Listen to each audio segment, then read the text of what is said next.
Magandang araw sa inyong lahat. Ako po si Kabir at ngayong araw, pag-uusapan natin ang buhay ng mga OFW na Pilipino sa Canada. Bilang isang OFW na Pilipino sa Canada, hindi madali ang buhay dito. Malamig ang panahon, malayo sa pamilya, at puno ng sakripisyo. Pero lahat ng ito ay para sa pamilya at sa magandang kinakabusan. Part 1. Ang pag-aalis. Maraming sa ating mga kababayan ang umalis ng Pilipinas upang hanap buhay sa isang bansa. Dito sa Canada, maraming Pinoy ang natatrabaho sa mga ospital bilang caregivers, sa mga factory at sa mga restaurant. Hindi madaling mag-apply at makapunta dito. Kailangan mong maghintay ng matagal para sa visa, dumaan sa interviews, at minsan kailangan mo pang mag-adjust sa mga bagong kultura. Pero lahat ng hirap ay nauwian ng isang layunin, ang makapagbigay ng magandang buhay sa pamilya sa Pilipinas. Ang buhay sa Canada. Maraming tao ang akala ay madali lang ang buhay ng isang OFW. Pero sa totoo lang, mahirap. 1. Malayo ka sa pamilya. 2. Walang kadalasan ang kasamahan. 3. Pagod sa trabaho, kadalasan ay may 2 shifts. 4. Kailangan mag-adjust sa malamig na klima at sa ibang kultura at syempre sa pagkain. Pero kahit ganun, patuloy pa rin ang ating mga kababayan na nagtatrabaho ng buong puso kahit malayo sa mga mahal sa buhay. At kahit mag-isa, hindi nagpapatalo, lagi pa rin silang nagtatrabaho para sa kanilang pamilya sa Pilipinas. Mga sakripisyo at tagumpay. Iba-iba man ang trabaho ng mga OFW sa Canada. Iisa ang layunin.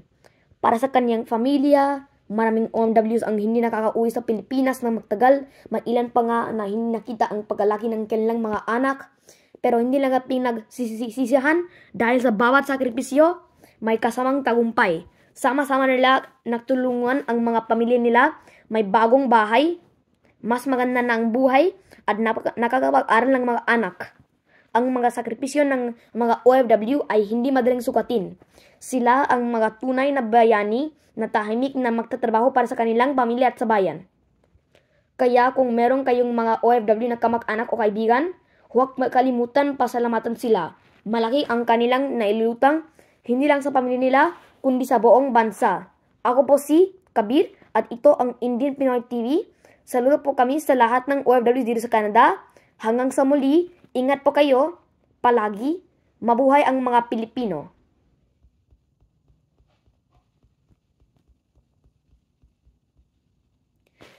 Maraming sa mga kababayan natin ang umalis ng Pilipinas para sa maghanap buhay sa abroad.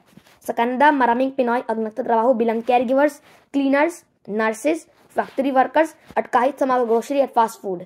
Hindi madali ang proseso. May visa, interview, at minsan ilang taon pa kakahintay. Pero ang nakakapuso ng lahat, ang hanggaring magbigyan ng mas magandang buhay ang pamilya sa Pinas. Ang buhay sa Canada. Akala ng iba, ito ang part 2. Ito yung part 2. Porque nasa abroad na, puro saya na. Pero ang totoo, mahirap. Mag-isa sa buhay, 2, trabaho araw-araw, minsan 2 shift. 3, malayo sa asawa, anak, nanay o tatay. 4, wala kang kausap minsan kundi cellphone at video call. 4. Pero kahit ganon, hindi sumusuko ang Pinoy. Lagi ka pa rin nakanggiti, kahit pagod, nagpapadala pa rin ng pera o balikbayan box. Kasi yun ang pagmahal nila sa pamilya. Part 3. Mga sakripisyo at tagumpay. Iba-iba man ang trabaho ng Pinoy, dito, isa ang dahilan para sa kinagabusan ang ng pamilya. Yung iba, ilang taon hindi nakakauwi. Yung iba, hindi na nakita ang paglaki ng anak. Pero kahit ganon, proud pa rin kasi may bahay na sa Cavite, may pinag-aaral na anak, may ipon na sa bangko. Ang sakripisyo ng isang OFW ay, proud din ako kasi may bahay ako sa Cavite. Ang sakripisyo ng isang OFW ay hindi matarabusan ang kahit anong halaga eh.